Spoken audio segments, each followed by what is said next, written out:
Deus, amados, aleluias. Maravilha, bom adorar o Senhor, louvar o nome do Senhor. Se você por um acaso está aqui, tem hoje as ofertas, o seu dízimo, vem aqui na frente, a gente vai estar orando nesse momento, vamos estar adorando o Senhor com nossas ofertas, né?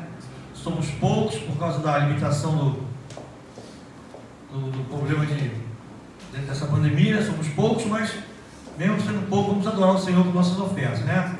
A oferta também é adoração, nós adoramos com a nossa oferta, com a nossa gratidão, não só quando louvamos, mas também quando ofertamos ao Senhor. Então vem aqui na frente, vem para cá, vamos estar orando aqui, você que vai ofertar nesse momento. Os nossos cultos, por enquanto, continuarão desse modelo, né? Continuarão sendo online até a segunda ordem, né? Quarta-feira, 19 horas e domingo, 18 horas. Amém? Vem para cá o presbítero Robert, vamos estar orando, vamos estar agradecendo ao Senhor, né? Mantenha aí a distância de 1 metro de cada um, né? Também, tia Sérgio está vindo ali também para adorar o Senhor com a sua oferta. Vamos estar orando nesse momento, orando também para os nossos irmãos que se encontram enfermos. Aleluia. Vamos orar. Senhor, Pai amado, bendito e eterno, nós nesse momento te adoramos, Senhor, com nossa oferta, Senhor, e te honramos, ó Pai, com as nossas primícias, Pai querido. Pai, nós reconhecemos que tudo que vem em nossas mãos, Senhor, é o Senhor quem nos dá, Pai, é o Senhor quem nos abençoa, Pai. E nesse momento, Pai, nós queremos te entregar, Senhor, as nossas primícias, Pai, queremos te entregar a nossa oferta diante do teu altar, diante da tua presença, Pai. Senhor, porque essas coisas não nos prendem, Pai, queremos mostrar, Senhor, que o dinheiro não nos prende, o dinheiro não nos domina, nós não somos servos do dinheiro, Senhor. Senhor, o dinheiro que é nosso servo é o dinheiro que nos serve, Pai. Senhor, então com o nosso dinheiro nós queremos servir a tua obra, queremos servir, Pai, a igreja, Pai, queremos servir aos nossos irmãos, Pai querido. Por isso nesse momento nós te adoramos, Senhor, com a nossa oferta e te honramos com o nosso dízimo, Senhor. Muito obrigado por esse tempo maravilhoso, precioso de oração. Senhor, nós te pedimos, Pai, que o Senhor continue abençoando o trabalho de nossas mãos, Pai. Continue, Pai, abrindo portas de emprego para o teu povo, para a tua igreja, Senhor, e que o teu povo venha ter sabedoria para administrar todos os bens, Pai, todas as finanças. E que toda essa administração seja para a honra e glória do teu nome santo, Pai. Obrigado, Senhor. Nós também oramos a Ti pelos nossos irmãos que se encontram enfermos, ó Pai. Que o Senhor venha curar, que o Senhor venha renovar, que o Senhor venha restaurar, Senhor, todo o teu povo, toda a tua igreja, Pai. Pai, obrigado, Pai. Nós oramos nesse tempo, e nesse tempo nós te adoramos em o nome de Jesus. Amém, Senhor, e amém. Glória a Deus. Aleluia. Você pode recolher, por gentileza. Quero chamar aqui o presbítero Lennon, que hoje vai trazer uma palavra do Senhor aos nossos corações.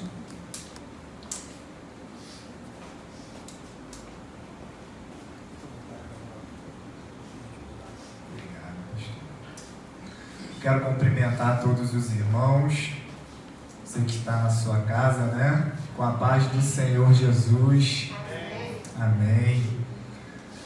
Nós temos alguns irmãos aqui, louvamos a Deus, né? Pela vida dos irmãos que sempre nos estão apoiando, né? Nesse momento que nós estamos vivendo, como bem disse o pastor, um momento delicado, um momento difícil, mas um momento também de buscarmos a presença do Senhor. E eu quero te convidar a abrir a sua Bíblia no Evangelho de João. Evangelho de João, capítulo 2, a partir do versículo 1.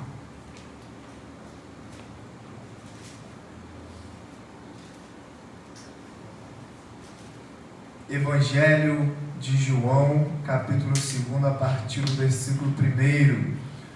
Jesus transforma água em vinho. É um texto bastante conhecido de todos nós, mas que Deus colocou no meu coração para a gente nessa noite estar pregando. Vai dizer assim, irmãos: Jesus transforma a água em vinho. No terceiro dia, houve um casamento em Caná da Galileia. A mãe de Jesus estava ali, e Jesus e seus discípulos também haviam sido convidados para o casamento. Tendo acabado o vinho, a mãe de Jesus lhe disse: não tem mais vinho. Respondeu-lhe Jesus: mulher, que tenho eu contigo? Ainda não chegou a minha hora. Sua mãe disse aos serventes: fazei tudo o que ele vos disser. Estavam ali 6 talhas de pedras que os judeus usavam para as purificações, e cada uma levava 2 ou 3 metretas. Disse-lhe Jesus: enchei de água essas talhas. E encheram-nas até em cima. Então lhes disse: tirai agora e levai ao mestre-sala. Eles o fizeram, e logo que o mestre-sala provou a água transformada em vinho, não sabendo de onde viera, se bem que sabiam os serventes que tinham tirado a água, chamou o noivo e disse: todos põem primeiro o vinho bom, e quando já beberam fartamente, então o inferior, mas tu guardaste até agora o bom vinho. Este o primeiro dos seus sinais miraculosos Jesus realizou em Caná da Galileia. Assim revelou a sua glória, e seus discípulos creram nele. Amém, irmãos? Essa palavra ela é bastante maravilhosa, uma palavra viva, e eu gosto muito desse texto do Evangelho de João. Nós estamos diante do primeiro milagre de Jesus. É um milagre a qual vai falar sobre um casamento, sobre uma família que está sendo constituída, e eu quero ser bastante objetivo naquilo que Deus me deu para a gente poder entender. A primeira coisa que eu vejo no texto é que Jesus, o texto ele é bastante claro em falar que Jesus, ele juntamente com seus discípulos e sua mãe, ele foi convidado para estar nesse casamento. Um casamento, no período que era um casamento que durava cerca de uma semana.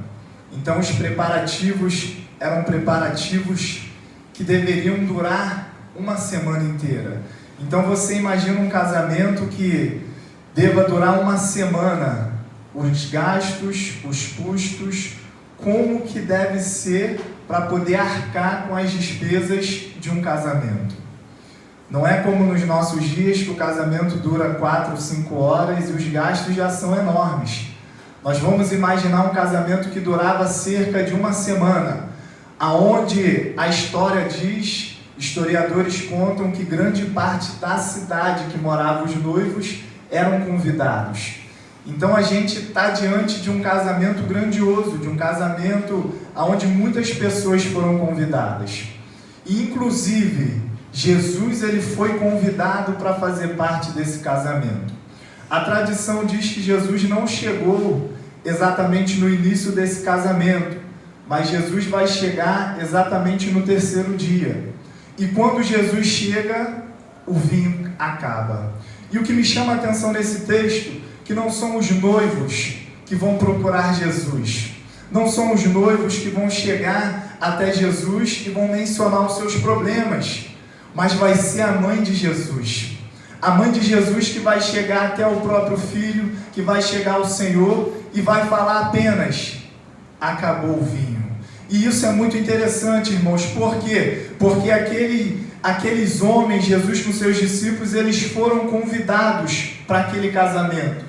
Mas quando as pessoas, aqueles noivos estão diante de um problema, não são aqueles noivos que vão levar o problema para Jesus, mas vai ser a mãe de Jesus. E existe uma verdade nesse texto, que quem está pedindo ajuda a Jesus, quem está pedindo ajuda ao Senhor, é quem tem intimidade com Ele, é quem tem relacionamento com Ele. E eu começo a entender uma primeira verdade nesse texto: para a gente pedir alguma coisa a Jesus, para a gente se chegar a Jesus, nós devemos ter relacionamento com Ele, nós devemos ter intimidade com Ele. Os noivos, por mais que eles conhecessem a Jesus, eles não tinham intimidade com o Senhor. Jesus está naquela festa e talvez aqueles noivos nem sabiam que Jesus estava naquela festa, mas a mãe de Jesus sabia que ele estava na festa e ela vai procurar a pessoa certa. Muitas das situações na nossa vida ainda não foram solucionadas porque nós estamos procurando a pessoa errada. Muitas situações na nossa vida ainda não deu certo porque estamos procurando em lugares errados. O que é interessante é que Jesus, ele foi convidado para a festa. Jesus, ele foi convidado para aquele casamento. E eu quero te falar, meu irmão, você precisa convidar o Senhor para a sua vida. Você precisa convidar o Senhor para os momentos mais íntimos da sua vida. Talvez o Senhor ele faça parte da sua vida enquanto você vem na igreja, enquanto nós cultuamos ao Senhor, enquanto nos dias de culto nós temos uma relação com Ele. Mas às vezes em outras partes da nossa vida, em outros momentos da nossa vida, Jesus ainda não tem um relacionamento conosco. Esse texto ele está fazendo menção de que Jesus ele só pode entrar aonde ele é convidado. Jesus ele vai sair da onde ele estava e vai chegar a esse casamento por causa de um convite. E quando Jesus ele chega a esse lugar, ele já se depara com um problema. E qual era o problema? Acabou o vinho. E isso não é diferente na nossa vida, meus amados irmãos. Por mais que Maria tivesse intimidade com o Senhor, ela vai procurar Jesus no momento que o problema aparece, no momento que não tem mais vinho, no momento aonde a alegria daquela festa está desaparecendo. Seria uma vergonha muito grande para aquela família nova que estava sendo constituída, a vergonha de não ter mais vinho. Talvez aquele casamento estava arruinado.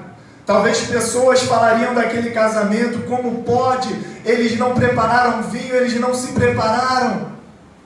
E Jesus ele vai chegar no momento certo.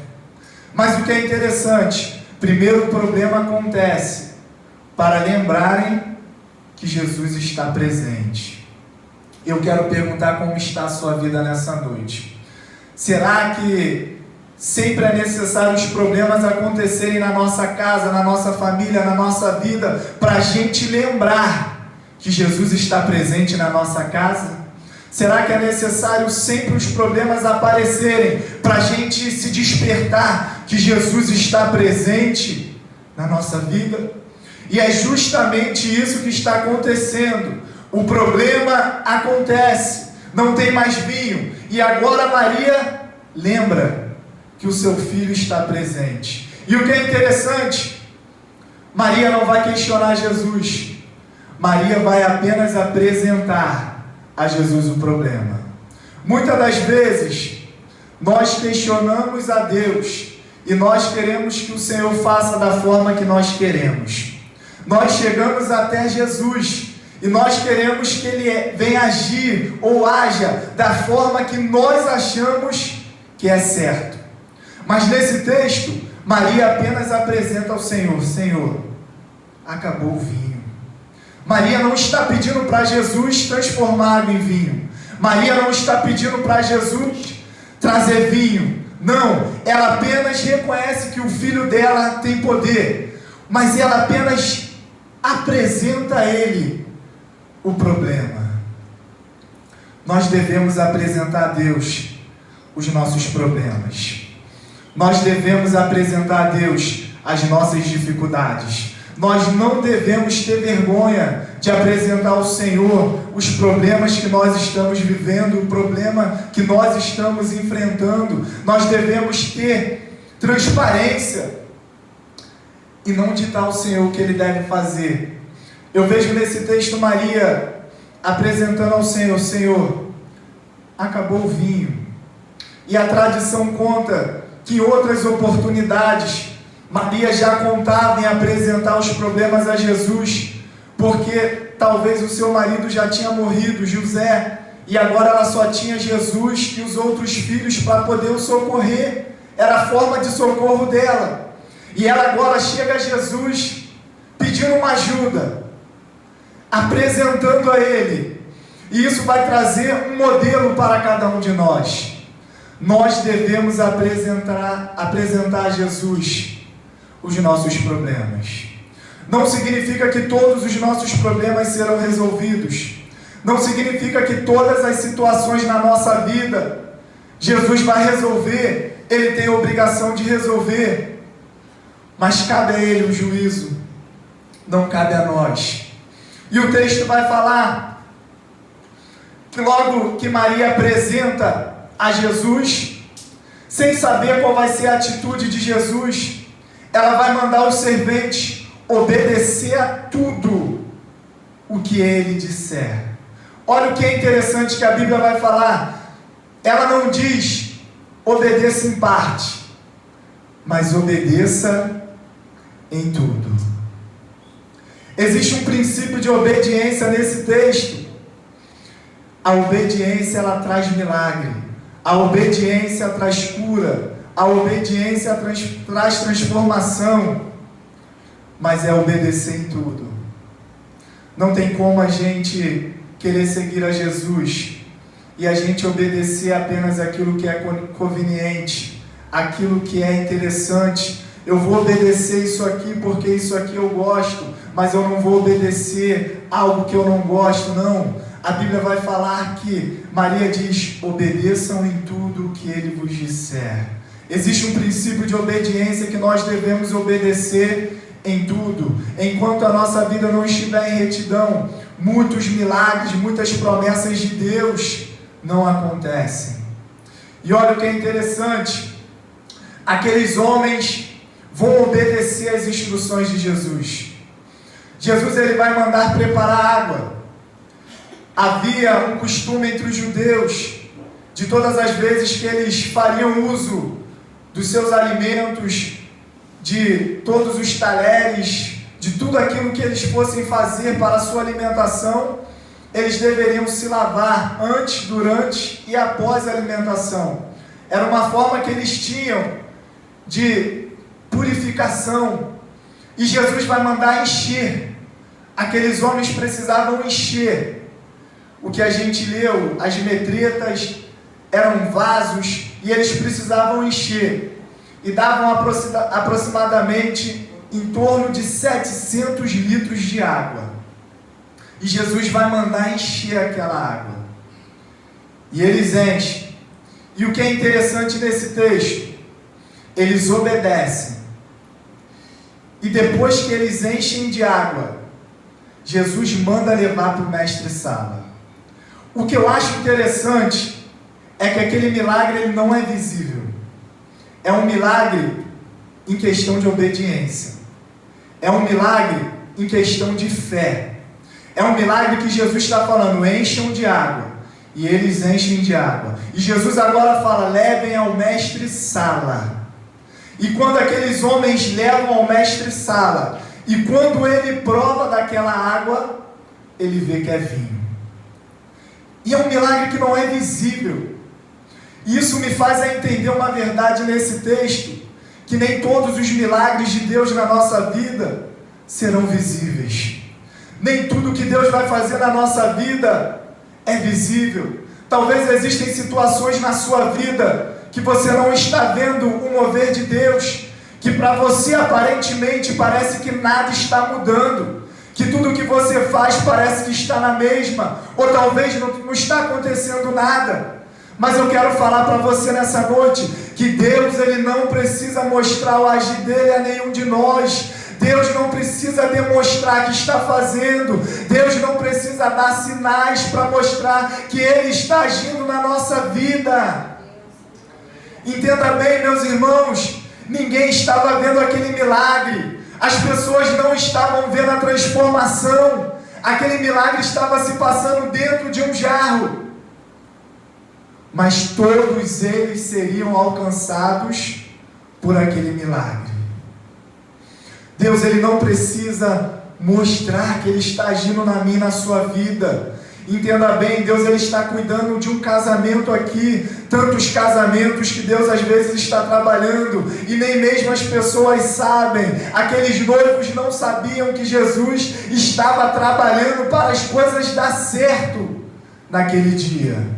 E Jesus estava fazendo algo sobrenatural naquele lugar. E muitas das vezes é assim na nossa vida. Jesus está trabalhando na nossa família, está trabalhando nos nossos entes queridos, está trabalhando na nossa casa. E às vezes, por a gente não ver sinais, nós nos questionamos e falamos: cadê o Senhor? Eu não estou vendo o agir do Senhor. Mas eu quero te dar uma palavra profética nessa noite. Deus está trabalhando na sua casa sem você perceber. Deus está trabalhando na sua família sem você perceber. Deus está trabalhando no nosso lar sem a nossa percepção. Deus está trabalhando na nossa família sem a gente perceber. Fique tranquilo nessa noite, tranquilize o seu coração. Jesus, ele estava trabalhando de uma forma que ninguém estava percebendo. Mas entenda, quando Jesus ele é convidado, ele faz acontecer alguma coisa. Jesus ele foi convidado para estar naquele lugar e ele não deixaria aquela situação da mesma forma que estava. Era um cenário de humilhação para aquele lar, para aquela família. Eu não sei como está a sua casa, como está o seu relacionamento, mas entenda que no meio das lutas que você está vivendo, Deus está trabalhando no seu lar, Deus está trabalhando na sua casa. E o que é interessante, irmãos, que esse texto vai falar que logo assim que o mestre Sala ele prova daquele vinho, ele vai proferir algumas palavras e vai dizer: muitos casamentos, eles servem primeiro o melhor vinho, mas neste aqui foi diferente. Vocês deixaram o melhor vinho para o final. A história parecia que ia dar errado, mas quando Jesus ele coloca a sua mão, aquilo que era para ser o pior se torna o melhor. Aquilo que era para ser talvez uma humilhação se torna uma exaltação. Mas por quê? Porque Deus colocou a sua mão. E o que é interessante, que a transformação da água em vinho, a fermentação da uva, ela demora muito tempo, talvez semanas, meses. E aquilo que demora muito tempo, agora Jesus vai fazer em poucos minutos.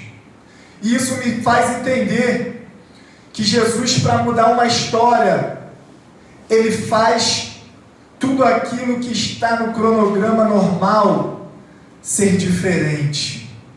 Para Jesus mudar uma história, Jesus ele muda tudo. Ele transforma o cenário, como o pastor bem disse. E o que é interessante aqui, Jesus ele está mudando o tempo de fermentação, ele está fazendo uma transformação para um milagre acontecer. Entenda que Deus ele tem o poder de mudar o tempo.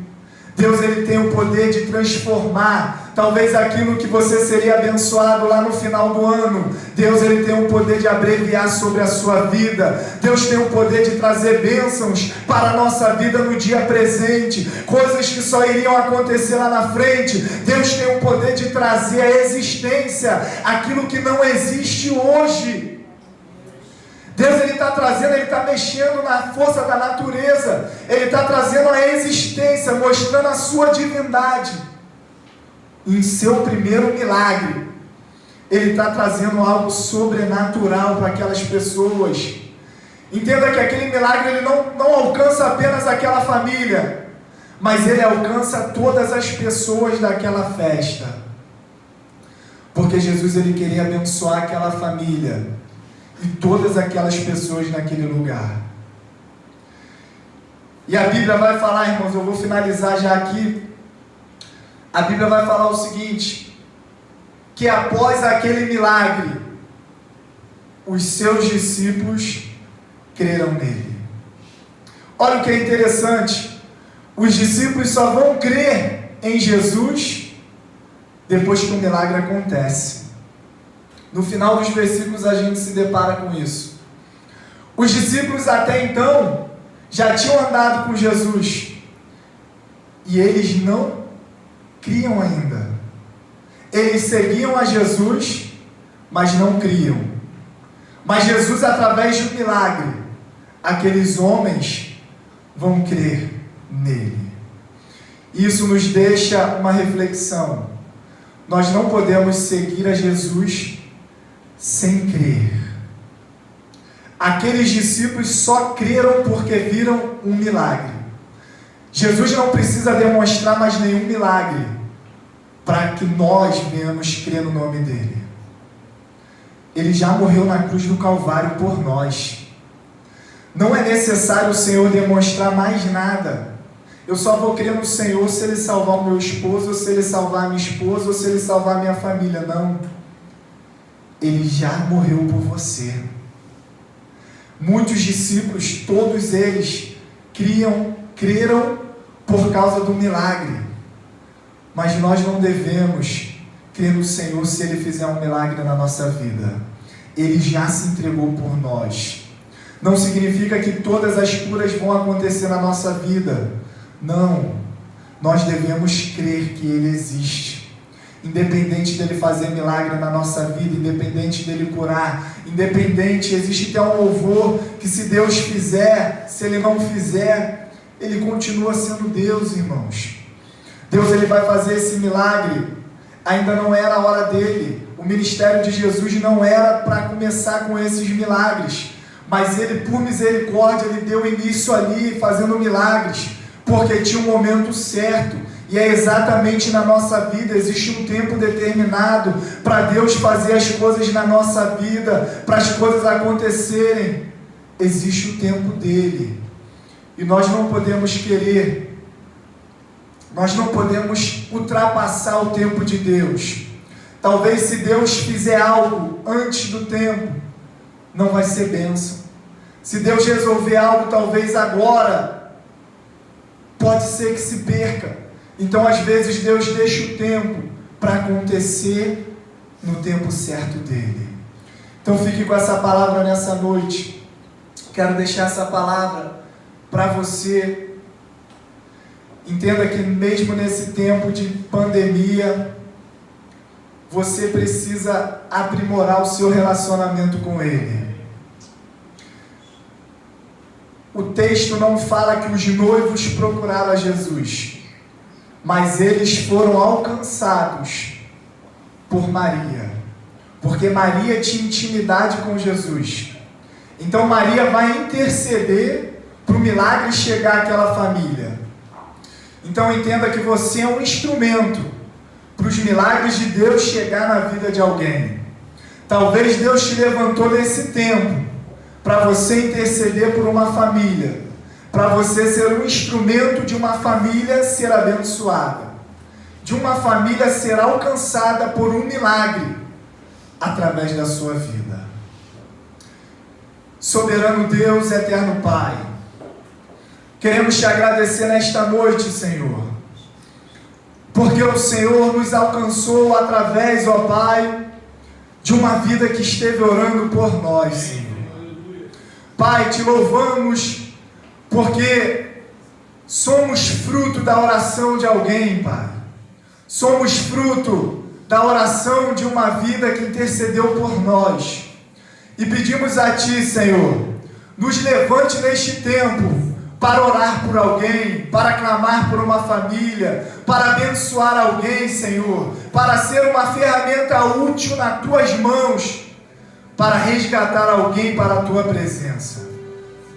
Deus, te agradecemos por este culto, te agradecemos, ó Deus, por cada lar, por cada vida que ouviu, ó Pai, todas as ministrações, todas as palavras, todos os louvores, todas as orações, ó Deus.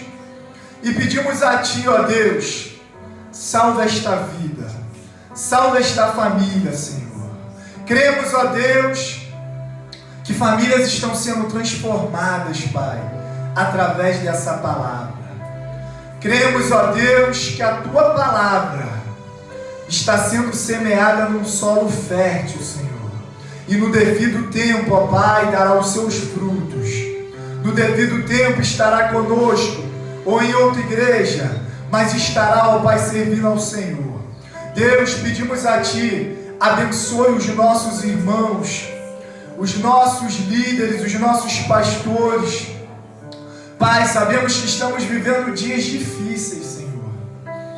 Dias, ó Pai, de crise, dias de sofrimento, dias, ó Pai, de falta, Pai, de mantimento, de escassez, ó Deus, de pouco trabalho, mas pedimos a Ti, ó Deus, sustenta a vida dos nossos irmãos, ó Pai. Deus, dê saúde, ó Pai, aos nossos irmãos, ó Pai, dê saúde, Pai, às famílias. Abençoa o nosso país, ó Deus. Pai, Te agradecemos por este dia.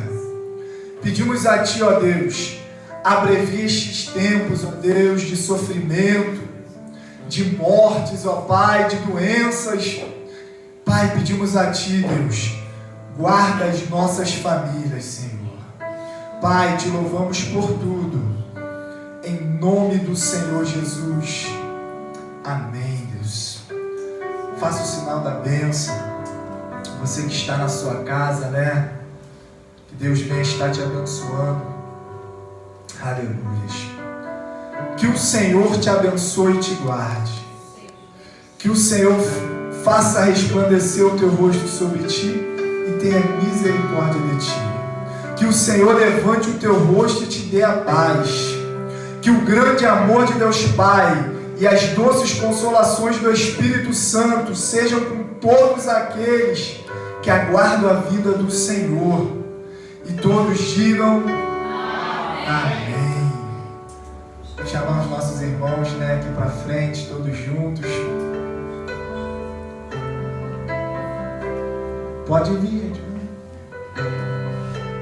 No 3, né, irmãos? Aquela frase que você está com saudade, né? Porque você não está aqui. Mas você pode falar para o seu irmão que está na sua casa, tá? No 3.